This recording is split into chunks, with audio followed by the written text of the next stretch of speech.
آپ نے فرمایا کہ لا ما اقاموا فیکم الصلاۃ، نہیں، ان سے قتال نہ کرو، جنگ نہ کرو جب تک کہ وہ اقامت صلاۃ کا فریضہ سر انجام دیتے رہیں۔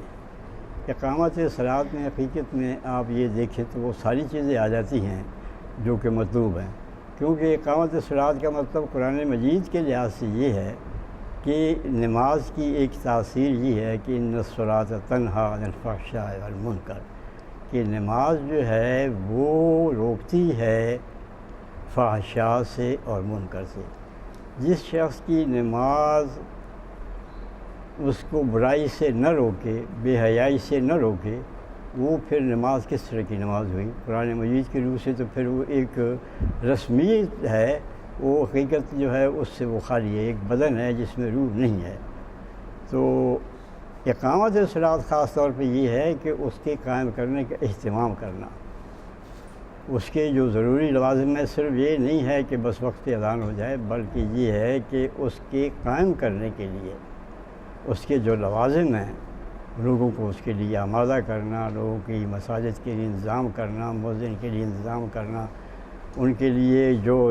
اقامت صلاۃ جو اس کے فرائض بنتے ہیں ان تمام فرائض کو ادا کرنا، یہ اقامت صلاۃ ہے۔ تو فرمایا اگر وہ یہ کریں تو پھر قتال نہ کرو، قتال سے کم چیزیں جو ہیں ان سے کرو، ان کو روکو۔ جس طرح کہ آج کل کے زمانے میں تو بہت ہے، ریزولوشن پاس کرو، اخبارات میں کرو، جلوس کرو، یہ ساری چیزیں کرو، لیکن قتال کا مرحلہ صرف اسی وقت آئے گا جب کہ وہ نماز کو بھی اقامت سے ہو جائیں۔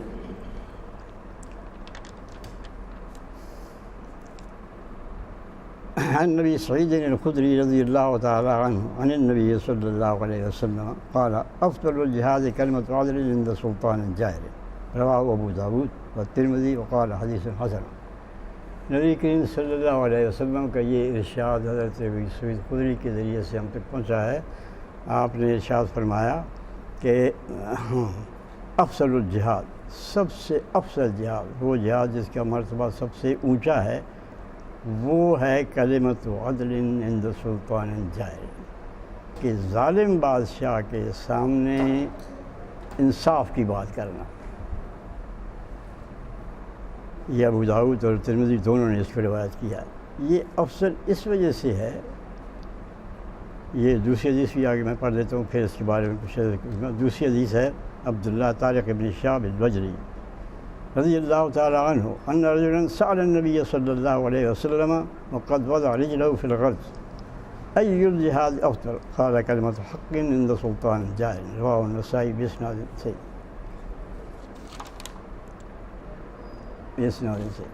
نبی کریم صلی اللہ علیہ وسلم سے ایک شخص نے پوچھا کہ نبی کریم صلی اللہ علیہ وسلم اس وقت کہیں جا رہے تھے تو سوار ہو بس تیار ہی تھے، تو کسی شخص نے پوچھا کہ کون سا جہاد سب سے بہتر، سب سے اونچا مقام ہے؟ فرمایا کلمۃ حق، سچی بات جابر سلطان کے سامنے۔ اب یہ آپ یہ دیکھ رہے ہیں کہ اکثر حدیث میں یہ آیا ہے کہ طاقتور کے سامنے یہ بات ہو رہی ہے، بنی اسرائیل کی بات ہو گئی ہے، پھر پہلے بھی حدیث میں یہ گزر چکا ہے کہ ایسے لوگ برسر اقتدار آ جائیں گے جن کے پاس وہ برائی سے جو ہے وہ پھیلائیں گے اور نیکی کو روکیں گے۔ تو یہ ان حدیثوں میں بھی یہی بات آئی ہے کہ کون سا جہاد جو ہے وہ افضل ہے۔ آپ نے فرمایا کہ کلمۃ حق عند سلطان جائر، یہ کلمۃ عدل، انصاف کی بات، حق کی بات سلطان جائر کے سامنے کرنا۔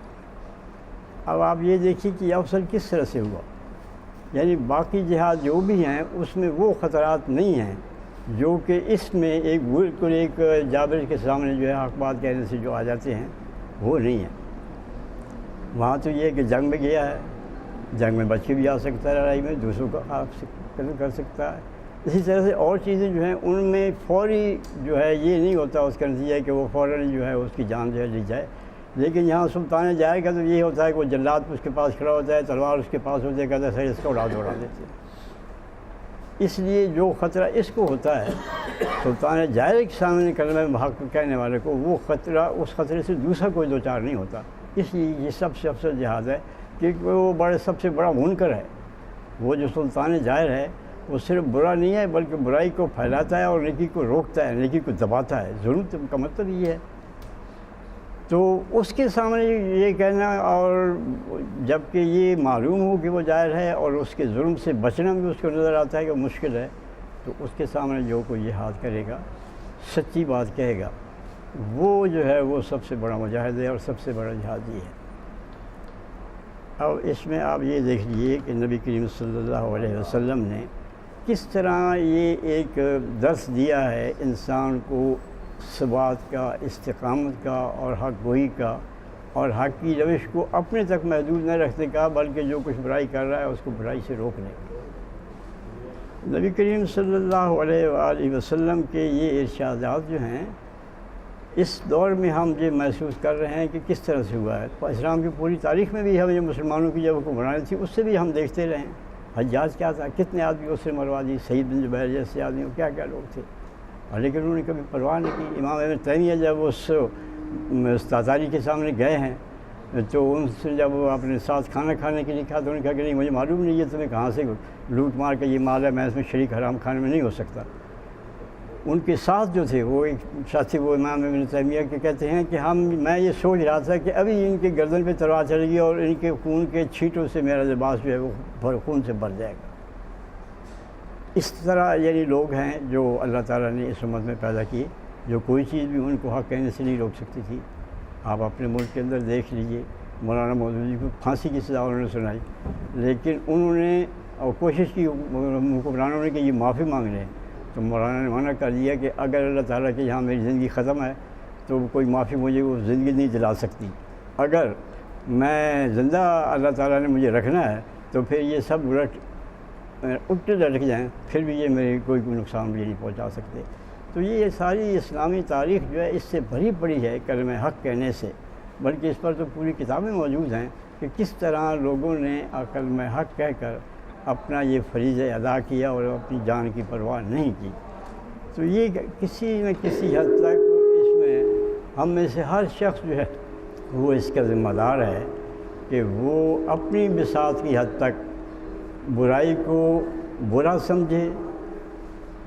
کچھ نہیں کر سکتا ہے تو اس کو برا سمجھے۔ اگر وہ اس کے اندر اس برائی کا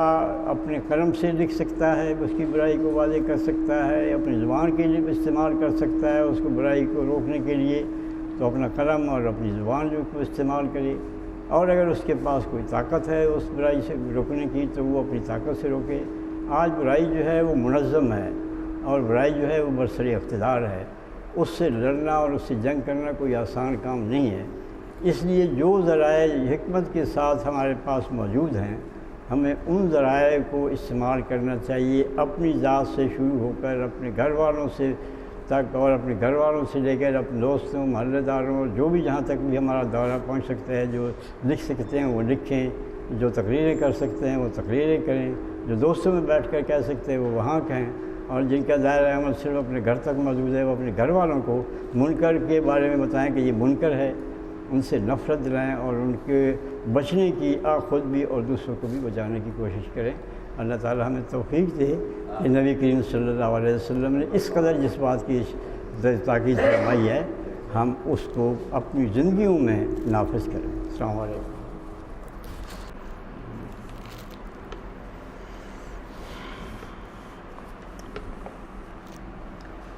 اعوذ باللہ من الشیطان الرجیم، بسم اللہ الرحمن الرحیم۔ وعد اللہ الذین آمنوا منکم وعملوا الصالحات لیستخلفنہم فی الارض کما استخلف الذین من قبلہم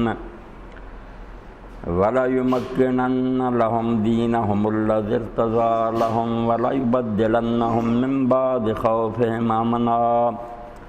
يَعْبُدُونَنِي لَا يُشْرِكُونَ بِي شَيْئًا وَمَن كَفَرَ بَعْدَ ذَلِكَ فَأُولَٰئِكَ هُمُ الْفَاسِقُونَ وَأَقِيمُوا الصَّلَاةَ وَآتُوا الزَّكَاةَ وَأَطِيعُوا الرَّسُولَ لَعَلَّكُمْ تُرْحَمُونَ لا تحسبن الذين كفروا معجزين في الأرض ومأواهم النار وَلَبِئْسَ الْمَصِيرُ۔ سورہ النور کی آیات میں نے آپ کے سامنے تلاوت کی ہیں۔ ارشاد باری تعالیٰ ہے کہ اللہ تعالیٰ کا وعدہ ہے ان لوگوں سے جو تم میں سے صاحب ایمان ہوں گے اور نیک کام کریں گے، اللہ تعالیٰ ضرور بالضرور انہیں دنیا میں اقتدار بخشے گا، جیسے ان سے پہلے لوگوں کو اللہ نے حکومت عطا کی تھی، اور جس دین کو اللہ تعالیٰ نے ان کے لیے پسند کیا ہے اس دین کو اللہ تعالیٰ زمین میں قائم کرے گا، اور خوف کے بعد انہیں امن کی حالت نصیب ہوگی۔ وہ میری عبادت کریں گے، میرے ساتھ کسی کو شریک نہیں کریں گے، اور جو اس کے بعد کفر کرے تو یہی لوگ ہیں جو فاسق ہیں۔ اور نماز باقاعدگی سے ادا کرو، زکوٰۃ دو، رسول علیہ الصلوۃ والسلام کی اطاعت کرو، پھر امید ہے کہ تم پر رحم کیا جائے۔ جو کافر ہیں ان کے بارے میں یہ نہ سمجھو کہ وہ زمین میں اللہ تعالیٰ کو ہرا دیں گے، ان کا ٹھکانہ جہنم ہے، اور وہ بہت بدترین ٹھکانہ ہے۔ دنیا میں اللہ تعالیٰ نے جو دین انبیاء علیہ السلام کی اطاعت سے نازل کیا، آدم علیہ السلام سے لے کر خاتم النبیین محمد رسول اللہ صلی اللہ علیہ وآلہ وسلم، تو وہ ایک ہی دین ہے۔ ان الدین عند اللہ الاسلام، ایک ہی دین ہے اسلام، ایک ہی نام ہے، سماکم المسلمین، سب لوگ مسلم تھے۔ اسلام کیا ہے؟ اپنے آپ کو دوسرے کے حوالے کر دینا، عربی زبان میں اپنے آپ کو کسی دوسرے کے حوالے کر دینا، اس کی مرضی پر چھوڑ دینا، اس کو اسلام کہتے ہیں۔ اللہ رب العالمین فرماتے ہیں ہمیشہ سے ایک ہی حکم بندوں کو ملا کہ مالک زمین کا میں ہوں، تم ہو میرے غلام اور رعیت، اس لیے جو میں نے حکم دیا نا اس کے سامنے سر جھکاؤ۔ یہ سیدھی سی بات تھی جو ہر علاقے میں اللہ کے نبی اور رسول جو تھے وہ سکھاتے رہے، اور جب تک انسان یہ روش اختیار کرتے ہیں کہ اللہ کا حکم مانتے رہتے ہیں، دنیا جنت کا گہوارہ، امن کا گہوارہ بن جاتی، جنت کا نمونہ، یہی سکھ میں رہتے، اور جب اس سے ادھر ادھر ہٹتے ہیں بربادی ہو جاتی۔ تو اسلام سے ہٹنے کے دو چیزیں دشمن ہیں اسلام کی، ایک فسق و فجور ہے جس کو ہم مادیت کہتے ہیں، عیاشی، بابر بیش کوش کے عالم دوبارہ نے کیا بار بار اس دنیا میں آنا ہے، موقع ملا ہے، یہ کھلی چراگاہ ہے، چر لو جتنا چرا جاتا ہے، یہ دنیا داری ہے۔ ہم اس کو سمجھتے ہیں کہ یہ دین سے لوگ ہٹ جاتے ہیں، مگر اس سے بھی زیادہ دین کے لیے نقصان دہ اور مضر جو بات ہے وہ رہبانیت ہے، جس کو درویشی اور فقیری کہتے ہیں نا، جتنا بیڑا اسلام کا اس نے غرق کیا اور کسی چیز نے نہیں کیا۔ اور اسی لیے یہ ظالم حکمران جو ہے نا، یہ پشت پناہ ہوتے ہیں ان درویشوں کے، بہت عرس مناتے ہیں، وہاں جا کر چادریں چڑھاتے ہیں، ٹی وی پر اس کو پروجیکٹ کرتے ہیں۔ ان کو فائدہ پہنچتا ہے کہ جو کام کے آدمی تھے نا، ان کو انہوں نے نادانی سے اور بیوقوفی سے ہمارے ساتھ ٹکر لینے کے بجائے جنگلوں اور غاروں میں بھیج دیا، وہ وہاں اللہ اللہ میں لگ گئے، اور ہمارے لیے میدان کھلا رہ گیا بدماشوں کے لیے۔ اس لیے یہ جاگیریں بھی وقف کرتے ہیں، ہزاروں مربع خانقاہوں کے نام الاٹ کر دیتے ہیں، مجاور ان کی آمدنیاں کھاتے ہیں۔ یہ جب تخت سنبھالتے ہیں تو پھر سلام کے لیے حاضر ہوتے ہیں، ان سے آشیرواد لیتے ہیں۔ اب ظاہر بات یہ دنیا دار کتے وہ بڑی کیا میل ہے ان کا، میل بڑا گہرا، اللہ کے دین کی بربادی دونوں میں قدر مشترک ہے۔ یہ بھی برباد کرتے ہیں کہ عمل نہیں کرتے، وہ برباد کرتے ہیں کہ مزاحمت چھوڑ دیتے، کوئی مقابلہ نہیں کرتے۔ جو کرنے کا کام تھا کہ ان کا ہاتھ پکڑا جائے کہ خلق خدا پر ظلم کیوں کر رہے ہو، اس کی بجائے جو بندے کچھ اچھے تھے ان کو بیوقوف بنایا، اور ایسے ایسے اشعار پڑھے، حکایتیں بیان کی، اور ان کا ایسے اچھے اچھے نام رکھ لیے، حلم، درگزر، عفو، عاجزی، انکساری، یعنی ایسے اچھے الفاظ کہ بظاہر آدمی اس جادو سے متاثر ہو جاتا، کرتے ہیں بیڑا غرق کہ خون سرد ہو جائے۔ تیرے دین و ادب سے آ رہی ہے بوئے روحانی، یہی ہے مرنے والی امتوں کا عالم پیر۔ جب بوڑھی ہو جاتی نا امتیں، جیسے بوڑھا آدمی موت کے قریب ہو جاتا، فرماتے ہیں جب لٹریچر میں، شاعری میں بھی یہی ہو، ناول افسانوں میں بھی یہی ہو بوئے رہبانی کہ چھوڑو یار یہ دنیا کے دندے، کیا ہے مشرف آئے پرویز آئے فلاں آئے، ہمیں کیا، ہمیں اللہ اللہ کرنا چاہیے۔ یہ بہت ظالم لوگ، یقین جانے رہبانیت جتنی دین کی دشمن ہے نا اور کوئی چیز نہیں۔ دنیا ترک کراتے، بھائی دنیا میں جو انسان نے بھیجا، یہ دنیا بری ہوتی ہے، اس میں کیوں بھیج، اور خلیفہ بنایا اس کو، فرمایا قیدی نہیں مجرم نہیں۔ آپ دیکھتے ہیں ذرا سا کانٹا بدلنے سے مذہبوں کا نقطہ نگاہ بدل گیا، کیونکہ انجیل میں یہود نصارہ نے یہ پڑھا کہ آدم علیہ السلام نے اللہ تعالیٰ کا حکم توڑا، نافرمانی کی، درخت کا پھل کھایا، اللہ نے کہا یہاں سے نکل جاؤ، وہ مجرم بنا کر اتارے گئے۔ آدم علیہ السلام کہیں سرادیم میں اتارے گئے، حوا جدہ میں اتاری گئی، کئی سو سال روتے رہے، پھر بڑی مشکل سے توبہ قبول ہوئی۔ اب جن لوگوں کے ذہن میں یہ آ گیا کہ انسان اس زمین میں قیدی ہو کر آیا، مجرم ہو کر اتارا گیا، جرم کی سزا کے طور پر وہ کیوں اس جیل میں رہنا چاہیں گے؟ وہ تو یہی سمجھیں گے فوراً اس سے نکلنا چاہیے، خودکشی کریں یا کم سے کم جنگلوں میں چلے جائیں۔ یہ تو دنیا ہمارے لیے جیل خانہ، آدم بطور مجرم کے یہاں آیا، یہ ساری کہانی جھوٹی ہے، قرآن اس کا دشمن ہے، خلاف ہے، مگر بدقسمتی کہ ہمارے ذہنوں میں بھی یہی سما گیا۔ یہ غور ہی نہیں کیا کہ سورہ بقرہ میں اور سورہ طہ میں اللہ توبہ وہاں آسمان پر ہی قبول کرنے کا ذکر کرتا، وہ بات وہیں ختم ہوگی۔ غلطی کی، اللہ نے ٹوکا کہ تمہیں منع کیا تھا، تم نے کیوں یہ پھل کھایا، فوراً متنبہ ہو گئے کہ اللہ ہم سے قصور ہوا، معاف کر۔ فتاب علیہ، اللہ فرماتا میں نے توبہ قبول کر لی، انہ هو التواب الرحیم، وہ توبہ قبول کرنے والا۔ بعد میں فرمایا ثم اجتباہ، پھر اتنا ہی نہیں کہ توبہ قبول کر لی، پھر میں نے آدم علیہ السلام کو چن لیا، پہلے صرف آدمی تھا اب نبی بنا دیا، اور اس کو ہدایت دی، وہاں ہی صاحب نبوت بنا کر تاج سر پر رکھ کر دوبارہ حکم ہوا۔ 2 بار حکم ہے قرآن مجید سے، اللہ کے لیے نکال کر پڑھیں، یہ چھوٹی سی بات نہیں، اس سے سارا معاملہ ہی بدل گیا کہ اگر آدمی کاڑے پانی بھیجا جائے تو وہاں کیوں وہ شوق سے رہے گا، وہ تو یہی چاہے گا کہ بھاگ جاؤں یہاں سے۔ اگر وہ سمجھے کہ نہیں میں مجرم نہیں، میرا یہ دارالحکومت ہے، میری ریاست اور میں وہاں کا گورنر ہوں، میں نے یہاں کا کام چلانا، پھر وہ دلچسپی لے گا۔ اس لیے اللہ تعالیٰ نے سورہ توبہ میں اور سورہ طہ میں پہلے کہا کہ نکل جاؤ، بعد میں کہا توبہ کی قبول کر لی، پھر کہا اتر جاؤ، 2 بار آتا اتر، درمیان میں توبہ قبول کر۔ تو پہلا واقعی یہی تھا کہ تم نے اللہ کا حکم توڑا، نکلو جنت سے، مگر فوراً توبہ کر، اللہ نے نبی بنا دیا۔ دوبارہ اترنے کا حکم یہ بطور سزا نہیں، یہ وہ ہے کام جو پیدائش سے پہلے کہا گیا تھا کہ انی جاعل فی الارض خلیفہ، میں زمین میں اپنا ایک حاکم بنانے والا ہوں۔ اپنے اصل منصب پر آئے، اپنی سیٹ آ کر سنبھالے، وہ کام غلطی والا وہیں رخصت ہو گیا۔ جب یہ بات ذہن سے نکل گئی اور دنیا کو ایک نفرت کی چیز سمجھا کہ نہیں یہ مردار ہے، اس کے طالب کتے ہیں، اور دنیا سے مراد لے لیا یہی مال دولت بیٹے اولاد، تو نفرت کرنے لگے۔ زیادہ نے تو یہی کمال سمجھا کہ کمارے رہنا چاہیے، تبتل جائے نا کہ بالکل شادی نہیں کرنی چاہیے، اس جھنجھٹ میں پڑنا نہیں چاہیے۔ اس کو ولایت کا، اللہ کی محبت کا کمال سمجھا گیا کہ سب سے اعلیٰ تو وہ ہے جو شادی نہ کرے۔ اب اس میں یار پر پرکھیں تو سب سے زیادہ فیل تو معاذ رسول اللہ ہوں گے جن کی 11 بیویاں تھیں۔ نبی کریم صلی اللہ علیہ وسلم بھی ولی نہیں رہیں گے۔ اگر یہی بات ہے کہ یہی ہے لنگوٹ بند رہنا کمال ہے، رسول اللہ تو فیل ہیں پھر۔ اور اسی لیے ابن عباس رضی اللہ عنہ فرماتے جو شادیاں کرو، جو اس کائنات کا سب سے بہتر آدمی تھا اس کی سب سے زیادہ بیویاں تھیں، اللہ کے رسول علیہ السلام کی بیویاں۔ اس لیے اس کو جہنم نہ سمجھو کہ دنیا دوزخ ہے جہاں تمہیں بھیج دیا گیا، یہ مصیبت خانہ نہیں،